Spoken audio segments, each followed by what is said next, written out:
Começa agora, em resumo, um bate-papo sobre ciência e pesquisa aqui na Rádio UFSCar. Olá a todas e todos. Estamos iniciando aqui nos estúdios da Rádio UFSCar mais uma edição do programa Em Resumo.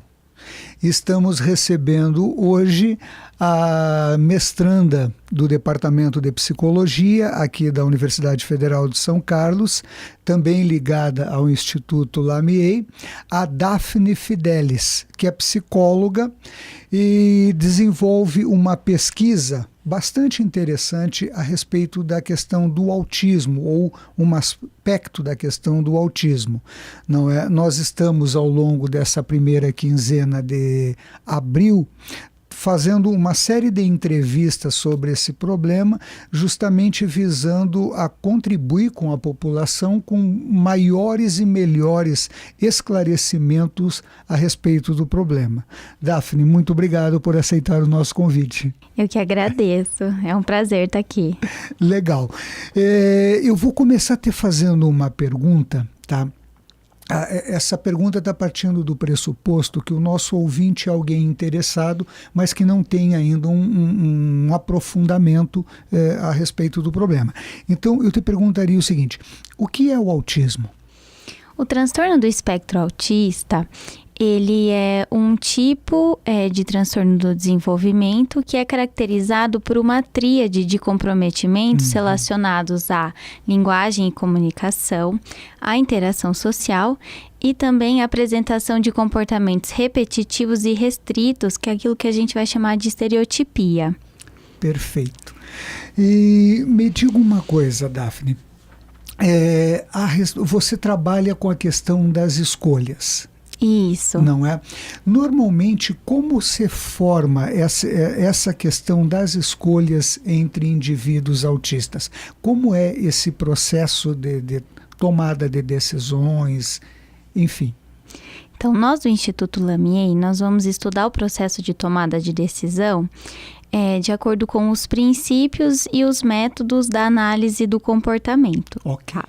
Então, de acordo com essa ciência, para a gente entender um pouquinho melhor como que ocorre o processo de tomada de decisão nas pessoas, independente se ela tem um desenvolvimento típico ou atípico, a gente vai olhar para o contexto que essa pessoa está inserida. Então, a gente vai olhar o que acontece antes, qual que é a ocasião que antecede essa tomada de decisão e o que acontece depois, qual que é as consequências que essa pessoa recebe por escolher por alguma coisa e não por outra. Então, só assim, só analisando mais de perto o contexto que essa pessoa está inserida, é que a gente vai conseguir identificar melhor os fatores que vão influenciar, de certa forma, uma pessoa, né, a emitir uma determinada escolha, a fazer uma escolha por uma coisa e não por outra. Então, não tem, assim, uma receita muito pronta. A gente sempre tem que olhar para a pessoa. Perfeito. E deixa eu te perguntar mais uma coisa. Como é feita a diferenciação entre respostas cooperativas, competitivas, autocontroladas, impulsivas? Como você faz essa diferenciação em relação aos indivíduos autistas? Bom, então dentro da parte de pesquisa envolvendo a área de tomada de decisão, a gente consegue fazer uma separação, especificar um pouquinho e estudar um padrão de respostas competitivos versus cooperativos e um padrão de respostas autocontroladas versus impulsivas. Então, uma escolha cooperativa seria aquela que vai produzir um maior ganho coletivo, né? Já a resposta competitiva, né, a escolha competitiva seria aquela que vai produzir um maior ganho individual. Então, provavelmente, quando uma pessoa opta por uma resposta competitiva, ela opta por um maior ganho, mas um maior ganho sempre em relação a uma outra pessoa, né? Enquanto que a resposta cooperativa é o maior ganho, mas o maior ganho coletivo. Então, quando a gente fala de respostas cooperativas e competitivas, a gente sempre está olhando aí para uma interação social, para uma relação social. E quando a gente fala de escolhas autocontroladas e impulsivas, a gente está olhando mais para o indivíduo, né? Lógico que a gente não pode desconsiderar que ele está dentro de um contexto, mas uma escolha autocontrolada seria aquela que vai produzir um maior ganho para essa pessoa, mas um ganho a longo prazo. E uma escolha impulsiva seria uma escolha que vai produzir um menor ganho, mas vai ser um ganho imediato, né? Então, a gente a todo momento tá tendo aí que fazer essas escolhas. Quantas vezes a gente já não deixou de ir pra academia para dormir um pouquinho? Ou a gente tá num restaurante, a gente pode optar ou por comer uma comida mais saudável, ou pegar uma comida aí, uma friturinha, né? Quantas vezes a gente já não se deparou? Aumentou a quantidade de chocolate no final de semana. Isso mesmo. Interessante o que tu está colocando, porque assim, a gente conhece inúmeras pessoas, eu conheço, tu conhece, os nossos ouvintes conhecem, que são pessoas que, independente de serem autistas ou não é? Nos comportamentos e nas respostas às inúmeras interações, são pessoas que parece que estão sempre competindo com o outro, né? Tem uma atitude mais, eu diria, mais de competição mesmo. Isso para qualquer indivíduo. Isso, sim, com certeza. E, assim, independente de uma pessoa ter um desenvolvimento típico ou atípico, se a gente quer entender melhor os comportamentos, né, dessa pessoa e poder auxiliar a desenvolver repertórios mais adaptativos, como, por exemplo, comportamentos envolvendo cooperação e autocontrole, a gente sempre tem que olhar para o contexto que essa pessoa está inserida. Né? Independente se ela for autista, não for autista, a gente sempre tem que olhar para aquela pessoa, porque cada uma é diferente, né? Olhar para o contexto que ela está inserida, quando ela faz uma determinada escolha, quais são as consequências que ela recebe por ter optado por algo. Perfeito. Daphne, e deixa eu te perguntar mais uma coisa. De onde vem o teu interesse por essa área de estudos na psicologia? A questão do autismo, a questão das escolhas das pessoas. Isso, de certa forma, eu estou te perguntando pensando na tua formação, na decisão de ser psicóloga e depois de continuar estudando, etc.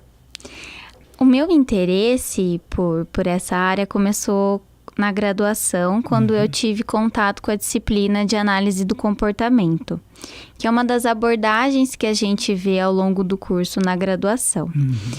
E quando eu entrei em contato, né, com a análise do comportamento e na forma como ela compreendia o ser humano, eu fiquei fascinada, né? Então, eu gostei muito da forma como ela compreendia o indivíduo, independente dele ter um desenvolvimento típico ou atípico, né? Então, para análise do comportamento, todas as causas do comportamento de uma pessoa estão no ambiente.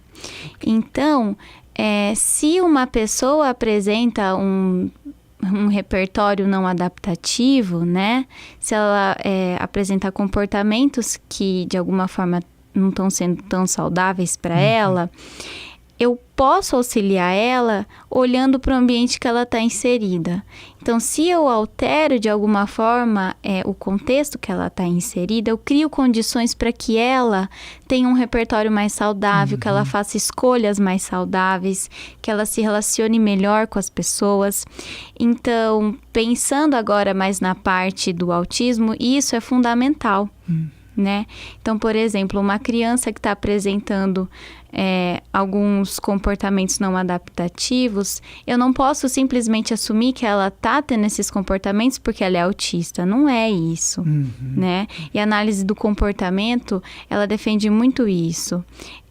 Ela está apresentando esses comportamentos porque tem alguma coisa no contexto que ela está inserida que está mantendo ela a continuar se comportando dessa forma. Então, eu preciso olhar para o contexto que ela está inserida e alterar de forma a criar condições para que ela se desenvolva, para que ela tenha cada vez mais comportamentos mais adaptativos e mais saudáveis.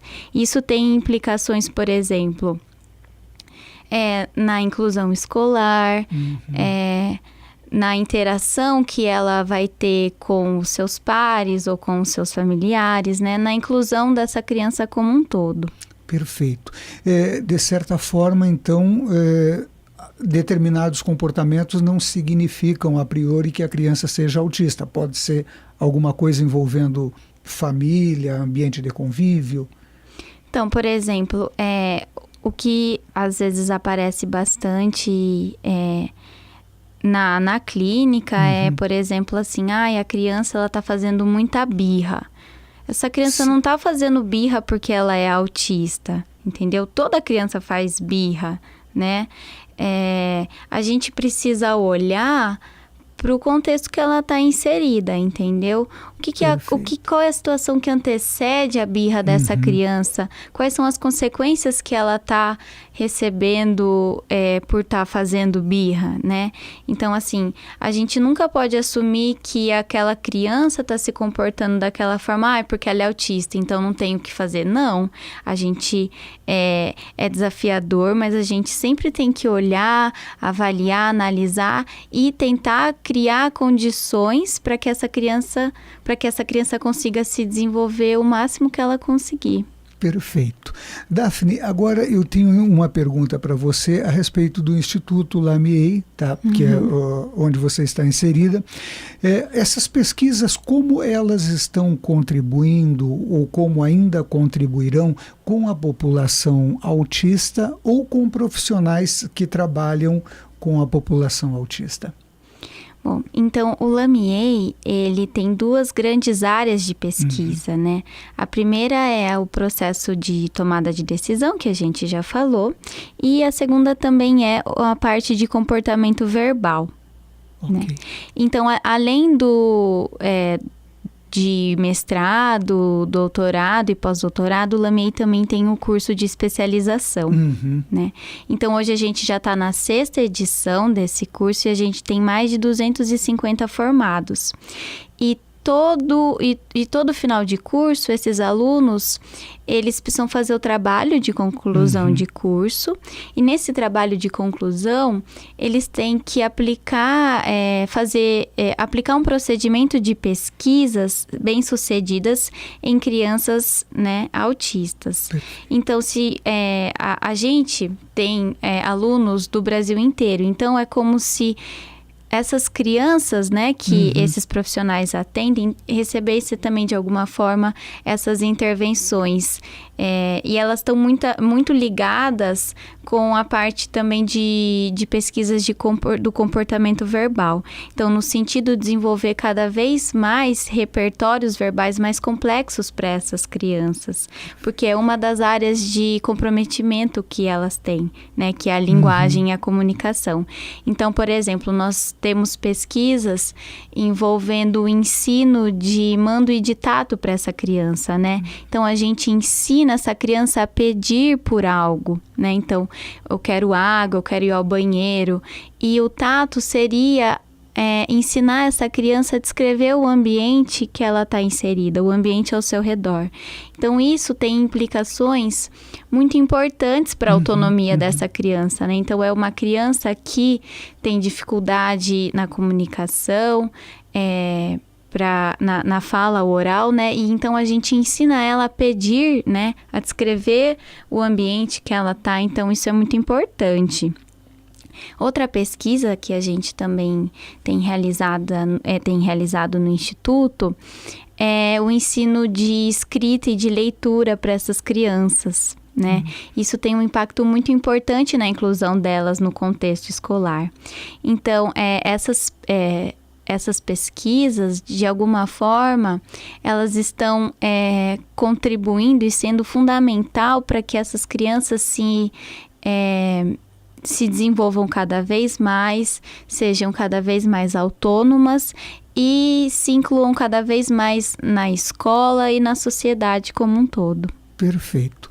Daphne, antes de nós encerrarmos, eu gostaria de te pedir, então, para falar um pouco sobre a tua pesquisa, o teu interesse nessa pesquisa, especificamente, a linha metodológica que tu assume, enfim, o que motivou a Daphne a fazer a pesquisa que está fazendo? Então, a minha pesquisa, ela está dentro da área de processo de tomada de decisão. Então, ela é realizada com crianças de aproximadamente 10 a 12 anos de idade. E eu identifico aquelas crianças que apresentam um padrão de comportamento mais impulsivo e competitivo. E eu desenvolvo um treino de autocontrole com essas crianças. E aí, então, depois desse treino, eu identifico o efeito que ele tem sobre o comportamento cooperativo dessa criança. Então, eu desenvolvi, né, repertórios de autocontrole com essa criança. E agora, esse treino que eu realizei, ele tem um impacto sobre a forma como essa criança vai se relacionar com as outras? Ela vai passar a ser mais cooperativa? Então, é mais ou menos nessa linha, isso. Perfeito, muito bom. Bom, parabéns pela pesquisa, pelo trabalho que tu está desenvolvendo.